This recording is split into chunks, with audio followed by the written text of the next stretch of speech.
The conference room stretched out like a canyon made of metal and glass. Tae-sung sat in the back corner, watching 3 alien species try not to kill each other with words. 6 months. That was how long this peace summit had been going on. 6 months of talking, arguing, and getting absolutely nowhere. The Vel delegate stood at the main table. Her body looked like living crystal, catching the station lights and throwing rainbow patterns across the walls. She was speaking in her clicking, musical language. The translator device on the table turned her words into something humans could understand. The mineral rights belong to my people. Our ancestors mined those asteroids 3,000 cycles ago. The patterns in the ancient stones prove this. Across from her, Chromath slammed his forearms on the table. The Krell commander looked like a massive praying mantis wearing armor. His compound eyes reflected 100 tiny images of everyone in the room. Your patterns mean nothing. The Krell Collective needs those resources for survival. We have more ships, more warriors, more right to claim what we need. The third delegate, Othanina, shifted colors from blue to angry red. The Orath were beings made of gas held together by some kind of force field technology. When they got upset, they flickered like a dying flame. Both of you speak of ownership as if the universe can be divided and controlled. The resources flow where they are needed. No one owns the dance of matter and energy. Tae-sung rubbed his tired eyes. This was the same argument they had been having since day one, just with different words each time. He looked over at Ji-won, the senior ambassador from Earth. She sat with her hands folded, her face showing nothing. But Tae-sung knew her well enough. She was done with this mission. The 3 aliens started arguing again. Their voices rose higher and higher until the translator gave up and just made buzzing sounds. Security officers moved closer to the table, ready to step in if things got physical. Ji-won stood up. We will take a break. 1 hour. The aliens left through different doors. They would not even walk in the same hallway together. Tae-sung gathered his datapad and followed Ji-won out. They walked to the observation deck. Outside the windows, space stretched out in all directions. The Meridian station floated in neutral territory, exactly between the 3 alien homeworlds. It had been built just for this peace summit. A fortune in credits and materials, all to create a place where everyone could meet safely. We are pulling out, Ji-won said quietly. Tae-sung looked at her. What? Earth is withdrawing from the negotiations. The Council sent the order this morning. These 3 species are going to keep fighting until they destroy each other. We tried to help. We failed. There has to be something we can do. Ji-won shook her head. We have tried everything. Traditional diplomacy, trade incentives, threat analysis, cultural exchange programs. Nothing works. They are too different from each other. The Vel only care about patterns and mathematical truth. The Krell only respect strength and hierarchy. The Orath think in terms of probability and cosmic flow. They cannot even agree on what the word peace means. Tae-sung stared out at the stars. Somewhere out there, ships were fighting. Soldiers were dying.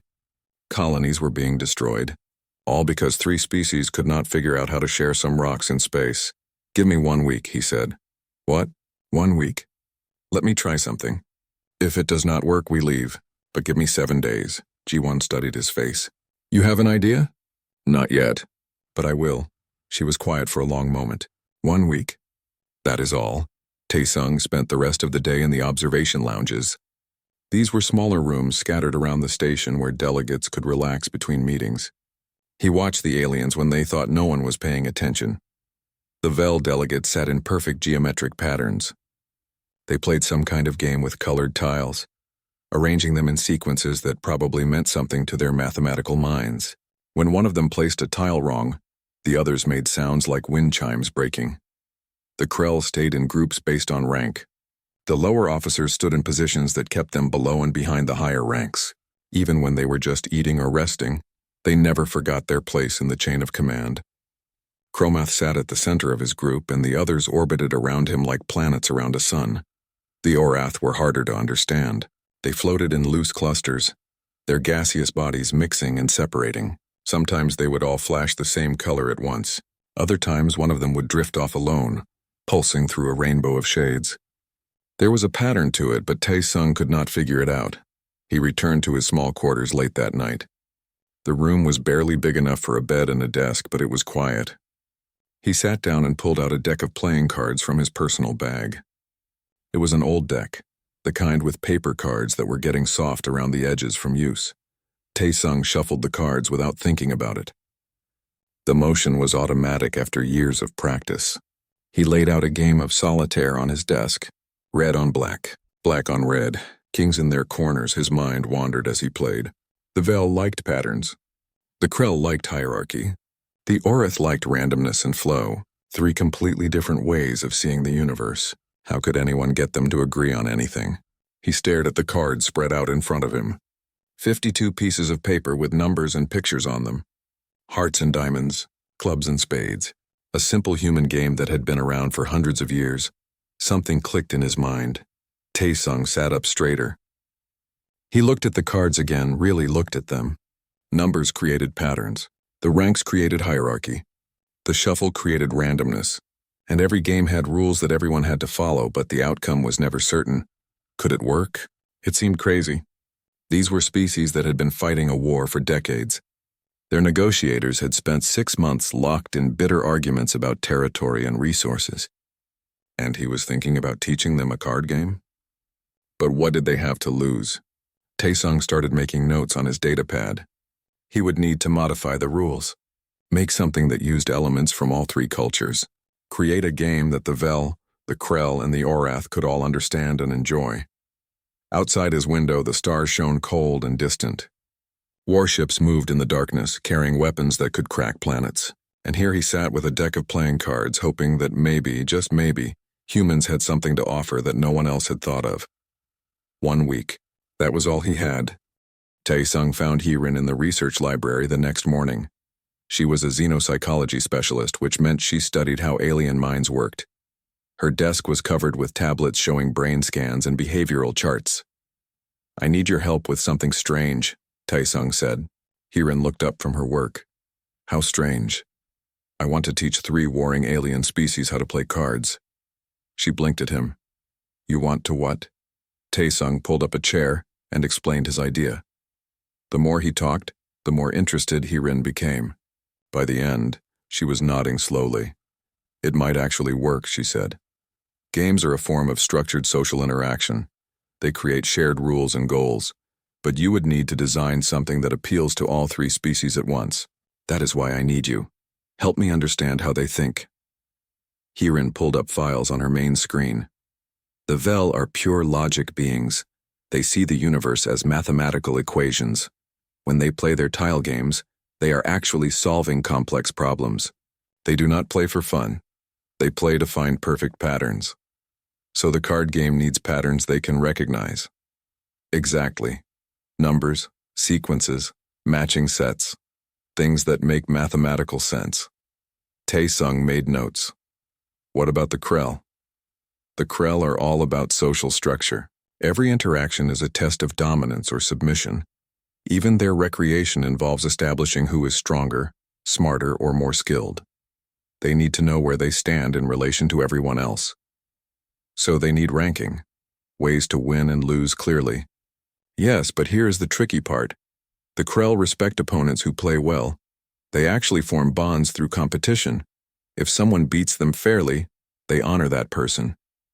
That was interesting. Tae-sung had thought the Krell only cared about winning.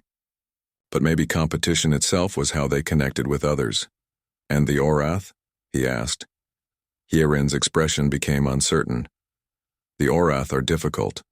They experience time differently than we do. For them, the present moment contains echoes of many possible futures. They make decisions based on probability clouds, not simple cause and effect. So they like randomness. More than that. They like options, multiple paths, the idea that nothing is fixed until it happens. Their games involve lots of choices and unpredictable outcomes." Tae-sung looked at his notes. Patterns for the Vel, hierarchy for the Krell, options for the Orath, and somehow he had to combine all 3 into one game using a simple deck of 52 cards.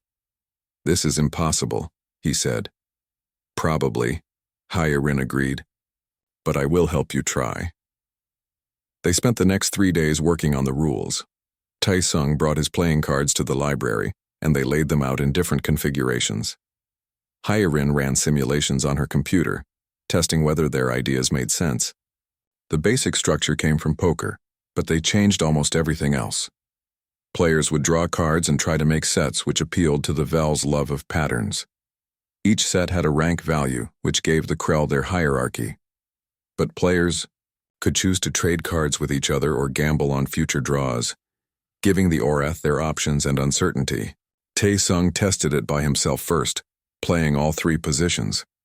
The game worked, but it felt clumsy. He refined the rules. Herein suggested adding a bidding phase where players could promise future actions in exchange for cards they needed now. That made it more interactive. On the 4th day, Tae-sung went back to watching the aliens. He paid close attention this time, looking for things he had missed before. The Vel were in their lounge playing their tile game. Tae-sung noticed something new. When one of them made a particularly elegant pattern, the others would touch their crystalline fingers to the table in a specific rhythm. It was approval, appreciation for beauty in mathematics. In the Krell area, junior officers were doing some kind of physical exercise. They took turns trying to complete an obstacle course while their superiors watched. When one officer finished with good time, Chromath himself made a clicking sound with his mandibles. The officer stood straighter, clearly proud. The Krell valued skill and effort, not just raw strength. The Orath were the biggest surprise. Tae-sung watched them for 2 hours before he understood what they were doing. They were not just floating randomly. They were dancing, moving through patterns that split and reformed, merged and separated. It looked like chaos, but it was actually very structured chaos. They were exploring possibilities through movement. All 3 species had something in common. They played. They found joy or satisfaction in activities that were not about survival. The Vel played with patterns. The Krell played with challenges. The Orath played with chance. They just did not play together. Tae-sung returned to his quarters that night feeling more confident. He shuffled his deck of cards and practiced dealing. The cards were so simple, just paper with ink. But in the right hands they could become anything. A pattern to solve. A contest to win. A dance of probability. On the 5th day, he asked Ji-won for permission to request an informal meeting. With who? She asked. Velthris, Chromath, and Othanina, the 3 faction leaders. Ji-won raised an eyebrow. They will not agree to meet informally. They barely tolerate the formal sessions. Just ask, please. She studied him for a moment, then nodded. I will send the request. To everyone's surprise, all 3 aliens agreed. Maybe they were curious. Maybe they were just bored after 6 months of going nowhere. Either way, they showed up at the small meeting room Tae-sung had reserved. Byung-ho, the military liaison, caught Tae-sung in the hallway before he went in. I heard what you are planning. Are you insane? You are going to insult them. Maybe, Tae-sung said. But what we have been doing is not working. Playing a game is not diplomacy. Maybe that is the problem. Maybe we have been thinking about this wrong the whole time. Byung-ho shook his head but stepped aside. Tae-sung entered the meeting room. The 3 aliens were already there, sitting as far apart as possible. Velthris gleamed like a statue made of light. Chromath's armor clinked softly as he shifted his weight. Othanina flickered between colors, mostly settling on a cautious yellow. Tae-sung put his deck of cards on the table. Thank you for coming, he said. I know the formal negotiations are not going well, so I wanted to try something different. Something humans do when we need to understand each other better. We play a game. The 3 aliens stared at the cards. None of them spoke. Tae-sung picked up the deck and began to shuffle. His hands moved smoothly, cards flowing from one position to another. It was a simple human trick, but all 3 aliens watched closely. This is a game where patterns matter, he said, looking at Velthris. Where skill and strategy matter, he continued, looking at Chromath. And where chance and choice matter, he finished, looking at Othanina. He dealt the first hand. Let me show you how it works. The first game was a disaster. Velthris tried to arrange the cards in mathematical sequences, completely ignoring the actual rules. Chromath kept trying to take cards from the other players by force of will. As if the game was a battle, Othanina simply held all the cards at once, floating them in a cloud around her gaseous form. Unable to choose which ones to play, Tae-sung stayed patient. He explained the rules again. Slower this time. Each card has a value.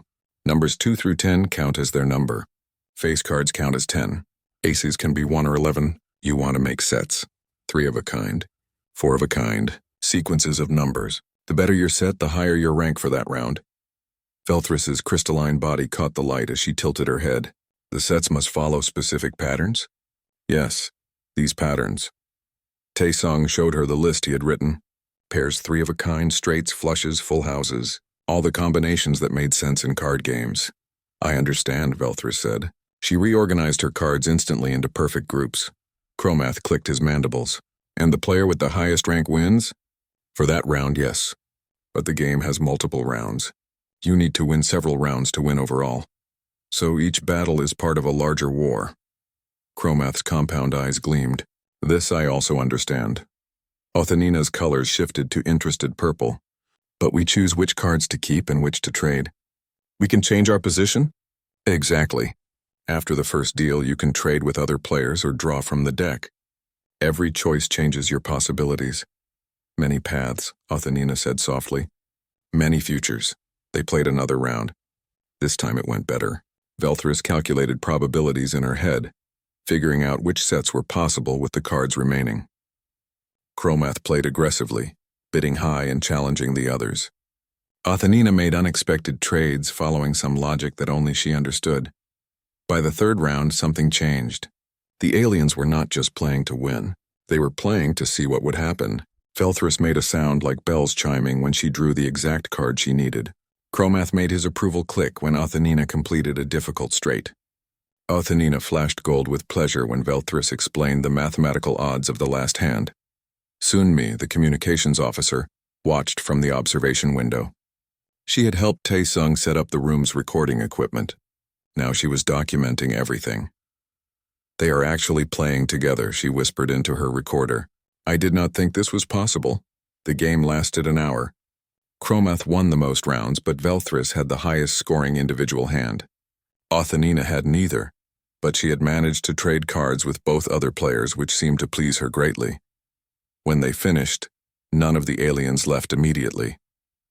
They sat there looking at the cards spread out on the table. Interesting, Velthrus said finally. The game contains mathematical elegance, but the outcome remains uncertain until the final card is revealed. A true test of strategy, Chromath added. Not just strength, but planning and reading your opponent. And the choices matter, Othanina said, her colors warm and satisfied. Every decision creates new patterns of possibility. Tae-sung gathered up the cards carefully. Would you like to play again tomorrow? The 3 aliens looked at each other. It was the first time Tae-sung had seen them make eye contact without hostility. Yes, Velthrus said. Agreed, Chromath said. The dance continues, Othanina said. Word spread through the station quickly. The 3 faction leaders were playing a human game. Other delegates wanted to see what this was about. By the second day, junior officers and assistants were watching from the observation windows. Byung-ho found Tae-sung in the hallway after the second game session. I do not believe what I am seeing. They are laughing. The Krell do not laugh, Tae-sung said. Well, they are making some kind of happy clicking sound. Close enough, Ji-won was more cautious. This is good, but it is just a game. We still need them to negotiate seriously. Give it time, Tae-sung said. On the third day, one of the Vel Junior delegates asked if she could join the game. Then a Krell officer asked. Then 2 Orath who worked in the station's engineering section. Tae-sung had to teach them all the rules, but they picked it up quickly. The games became more complex. Players started forming temporary alliances, a Vel and a Krell working together to block an Orath straight, an Orath and a Vel trading information about which cards had already been played.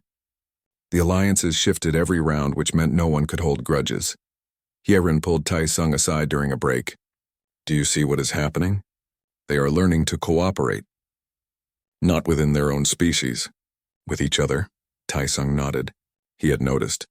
When a Krell taught a Vel about bluffing tactics, or when an Orath explained probability theory to help a Krell make a better decision, they were building connections. Small ones, but real. On the fifth day, something remarkable happened.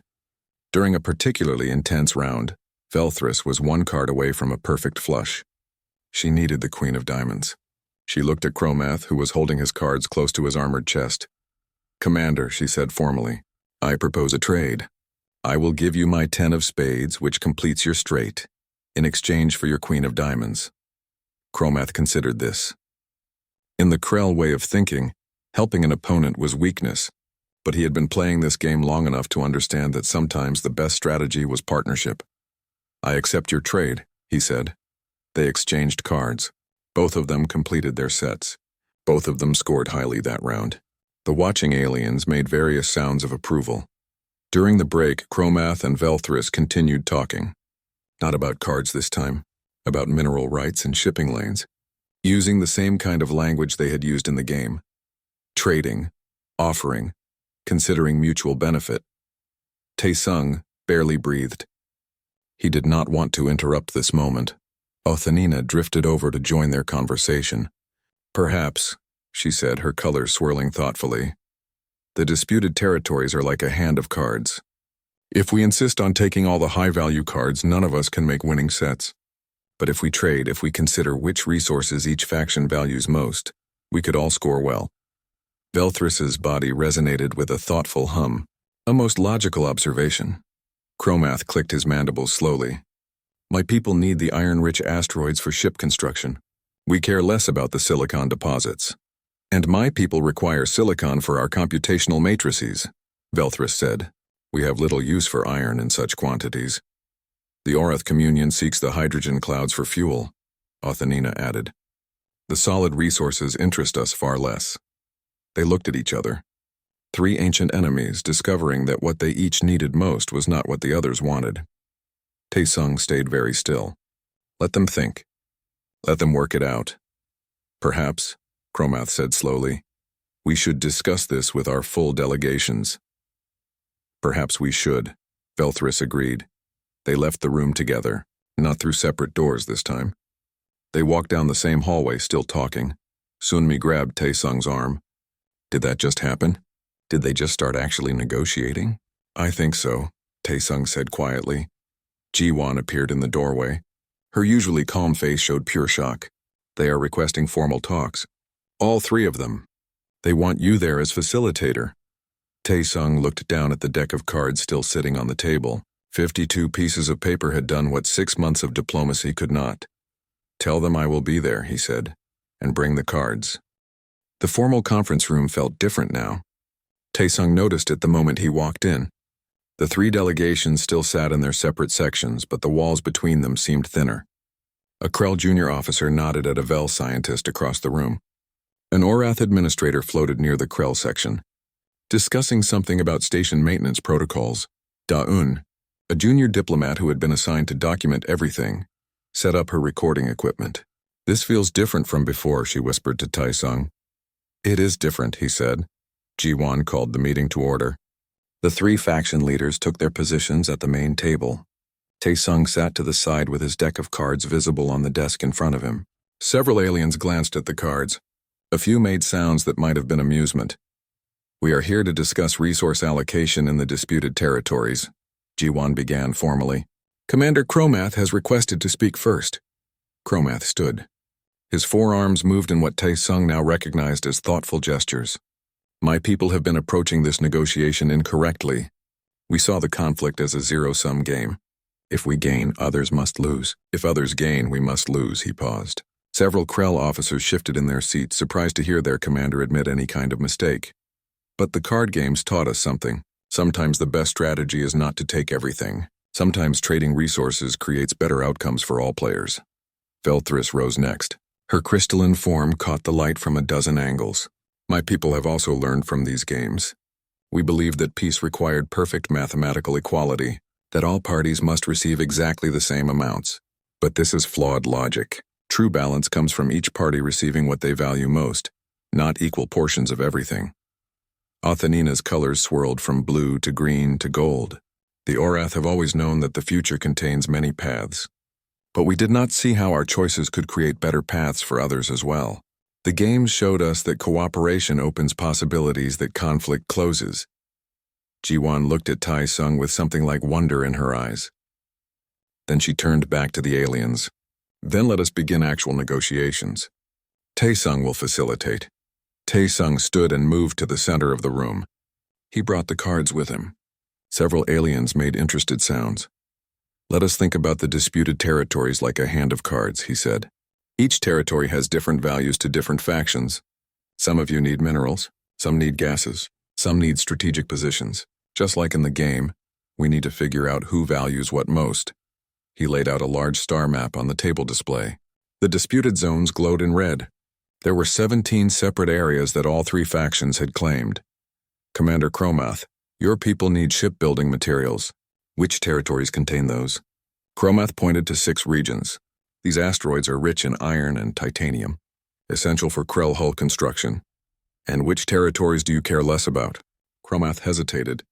In Krell culture, admitting you did not need something was like admitting weakness. But he had learned from the games that honesty could be strategic. The gas clouds here and here, he said, pointing. And this nebula region. We have no use for hydrogen in those quantities. Tae-sung nodded. Velthris, your people need computing materials. Silicon and rare earth elements, she confirmed. These 4 regions contain rich deposits. She indicated different areas than the ones Chromath had chosen. And what about the military outposts? Tae-sung asked. I noticed 3 of the disputed territories are strategic positions, not resource zones. Velthris made a dismissive chiming sound. Strategic position only matters if one is preparing for war. If we achieve peace, we do not need forward bases. That statement caused surprised reactions from all 3 delegations. A Vel diplomat caring more about resources than strategic advantage? It was unexpected. Athenina drifted forward. The Orath communion requires the hydrogen clouds in this nebula for fuel production. We also seek safe passage through these shipping lanes. She indicated several routes through space that connected her people's territories. Tae-sung studied the map. The picture was becoming clearer. Each faction had different priorities. The territories they wanted most were not the same ones the others desperately needed. I see some obvious trades here, he said. But first, we should talk about the 3 strategic military outposts. None of you truly need them if we have peace. What if we designate them as shared neutral stations? The aliens looked at each other. Chromath spoke first. Joint administration? Shared sovereignty? Like the Meridian Station, Tae-sung said. No one owns it completely. Everyone has access. Everyone has a say in how it operates. Velthris tilted her head. The mathematics of shared governance are complex but potentially stable. Many possible futures branch from shared spaces, Athenina added. More options for all. They discussed it for 2 hours. Taeyeon's fingers flew across her keyboard, recording every word. The conversation was not always smooth. The Krell wanted majority control of security at the shared stations. The Vel wanted strict rules about what activities were allowed. The Orath wanted flexibility and adaptability built into every agreement. But they were talking. Really talking. Using terms from the card games to explain their positions. I will trade you priority access here if you give me mining rights there. This is a high-value card for my people, but low value for yours. Let us shuffle the options and see what patterns emerge. During a break, Ji-won pulled Tae-sung aside. This is actually working. I cannot believe this is actually working. The game gave them a common language, Tae-sung said. And more importantly, it gave them practice in cooperation. They know now that working together feels better than fighting. Still, we need to be careful. One wrong move and this could all fall apart. Tae-sung nodded. He knew she was right. The peace was still fragile. These species had been enemies for decades. A card game was not going to erase all that history, but it was a start. When they returned to the table, one of the younger Vel delegates raised a crystalline hand. Question. In the card games, we sometimes played team variants, 2 players working together against another team. Could such a structure work for resource development? Tae-sung smiled. You mean joint ventures? 2 or more factions working together to develop a territory and sharing the output? Precisely. That opened up whole new possibilities. A Krell-Vel partnership could mine asteroids together, with the Krell taking the iron and the Vel taking the silicon. An Orath-Krell alliance could establish fuel depots along trade routes that both species used. Vel-Orath collaborations could study the more unusual phenomena in the disputed zones sharing the scientific data. The negotiations went on for 3 days. They worked through breaks and meals. More card games happened in the informal times, with mixed teams of aliens playing together. Friendships were forming. A young Krell officer named Tejo started teaching Vel scientists about Krell strategy games. In return, they taught him their mathematical tile puzzles. An Orath engineer started eating meals with a mixed group of Krell and Vel. They argued cheerfully about the best approaches to problem solving, each species defending their own methods while appreciating the others. On the third evening, Velthris did something unprecedented. She told a joke.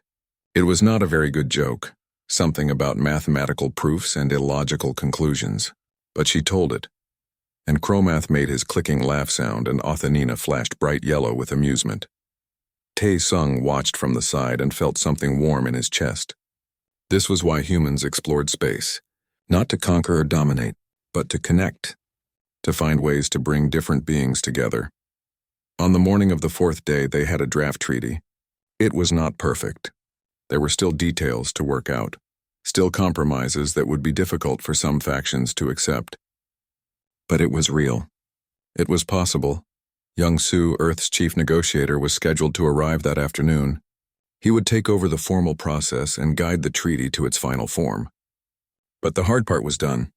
The breakthrough had happened. During the lunch break, Chromath approached Taesung privately. "Human, I must ask you something."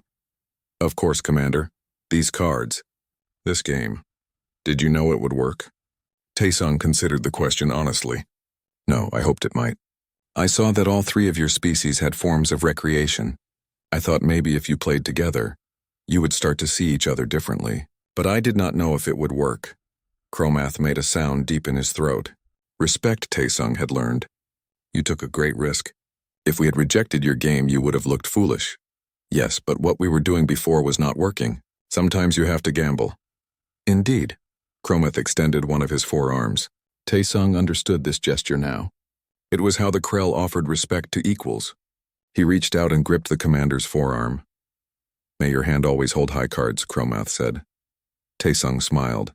"And may you always know when to trade." Young Su arrived on a diplomatic shuttle that afternoon. He was a tall man with gray hair and an expensive suit. He had negotiated 12 major treaties in his career. He walked into the conference room expecting to take over a failing peace summit. Instead, he found 3 alien delegations working together on trade route maps. Ji-Wan met him at the entrance. "We have a situation, so I see. Brief me." She explained everything while they walked to the observation deck. The 6 months of deadlock, Taesung's card game, the breakthrough, the draft treaty that was almost complete. Young Su listened with his arms crossed. "A card game? You are telling me that a card game solved a 6-month diplomatic crisis? I know how it sounds. It sounds impossible. Where is this Taesung?" They found him in the conference room, sitting with Velthris and Othanina. They were discussing the details of the joint science stations.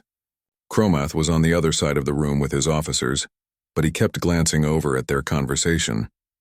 Young Su watched for a few minutes. Then he shook his head slowly. "I have been doing this for 30 years. I have never seen anything like this. Will you take over the formal negotiations?" Ji-Wan asked. "I will guide the final treaty language, but I'm not going to interfere with what is working." He looked at her seriously. "You understand what you have here?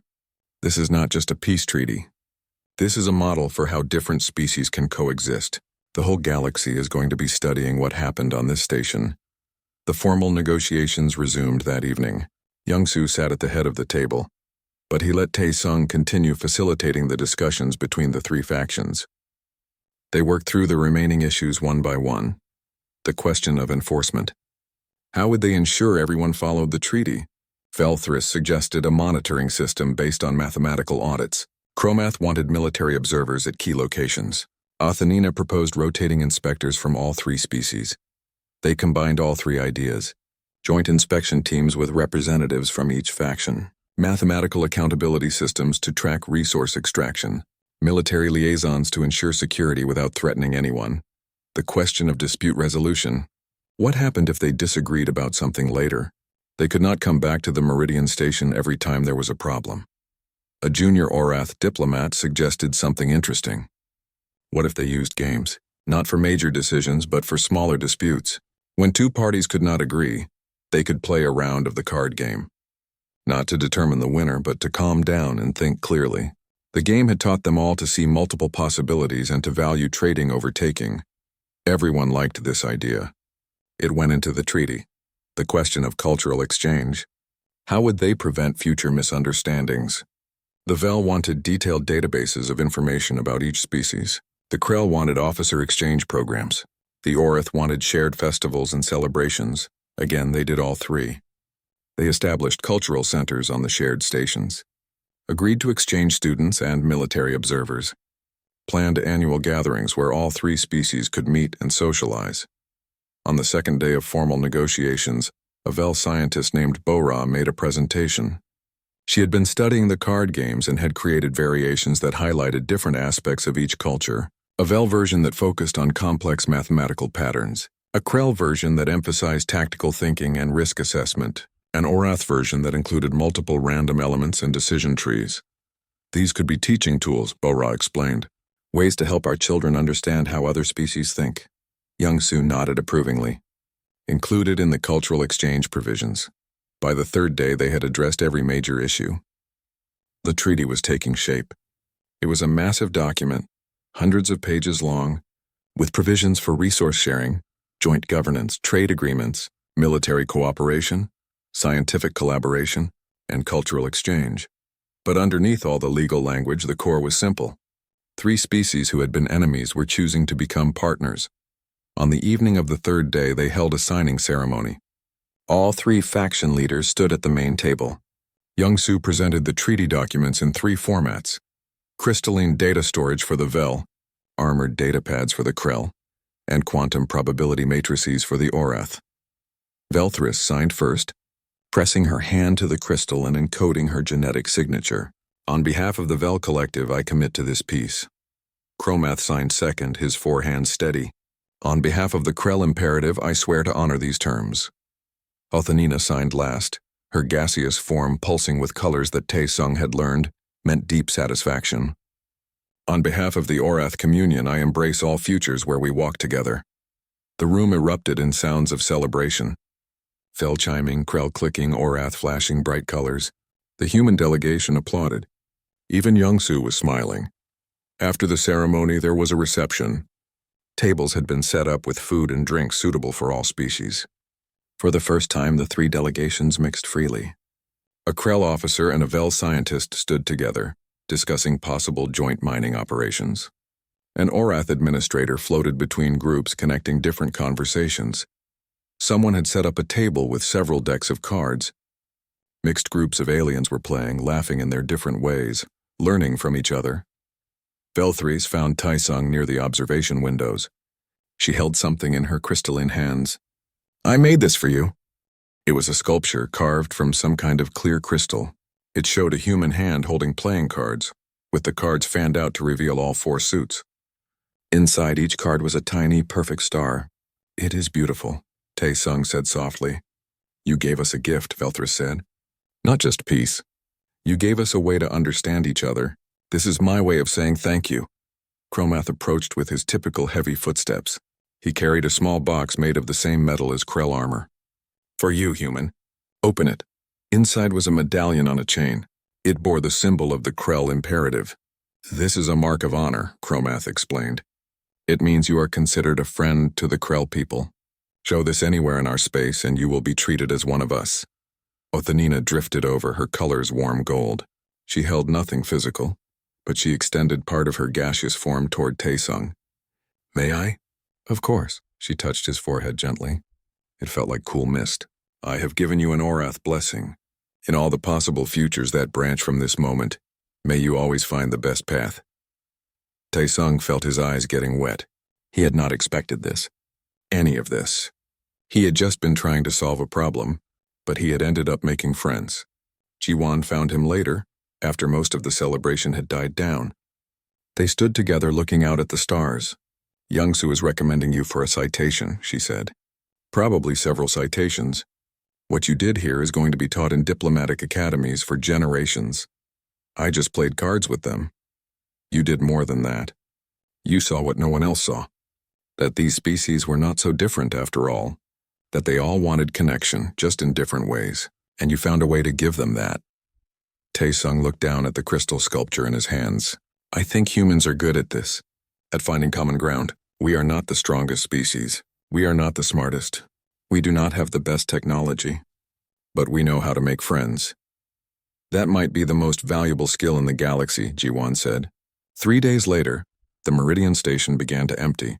The 3 fleets that had been waiting in the darkness, ready for war, started moving back to their home territories. But they were not retreating. They were regrouping for peace. Trade ships would follow soon, then cultural delegations, then students and scientists and tourists. The barriers were coming down.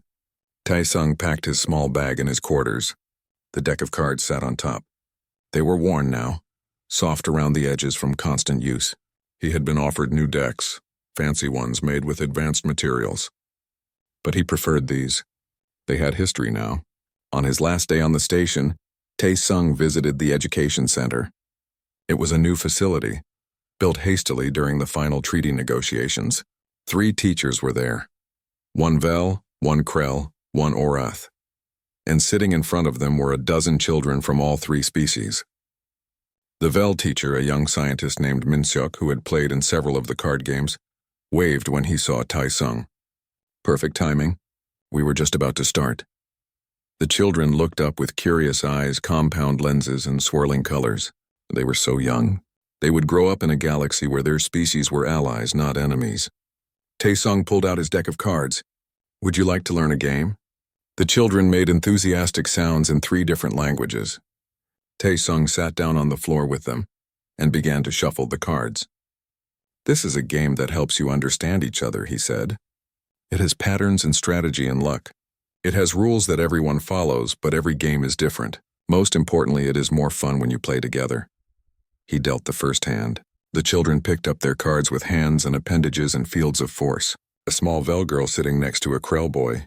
An Orath child floating between 2 others, all 3 leaning in to see their cards. Tae-sung taught them the rules. They caught on quickly, the way children always do. Within minutes, they were playing and laughing and making trades with each other. The 3 teachers watched with expressions that might have been tears if they had been human. Min-seok spoke quietly. You have given us more than peace. You have given us a future. Tae-sung watched the children play, a Krell child helping a Vel child understand a rule, an Orath child explaining probability to both of them. They were already building bridges that their parents' generation had never imagined. No, Tae-sung said. They are the future. I just gave them a deck of cards and showed them it was possible to play together. He stayed for an hour, watching the game and answering questions. Then he had to leave. His shuttle was waiting to take him back to Earth. As he walked through the station's main corridor one last time, aliens from all 3 species nodded at him or made gestures of respect. The Vel rang their chimes. The Krell clicked their approval. The Orath flashed bright colors. On the shuttle, Tae-sung looked back at the Meridian Station growing smaller in the viewport. It was not just a diplomatic facility anymore. It was a symbol, proof that different species could find ways to coexist. That peace was possible even after decades of war, all because of 52 pieces of paper with pictures on them. Ji-won sat down next to him. What are you thinking about? Tae-sung smiled. I am thinking that humanity might not have the biggest guns or the fastest ships, but we have something better. We know how to play. Outside the shuttle window, the first trade ships were already meeting in the space between the 3 territories. Where there had been war fleets, there would now be commerce. Where there had been hatred, there would now be understanding. The peace summit had lasted 6 months. A human negotiator had solved it with a deck of playing cards, and the galaxy would never be quite the same.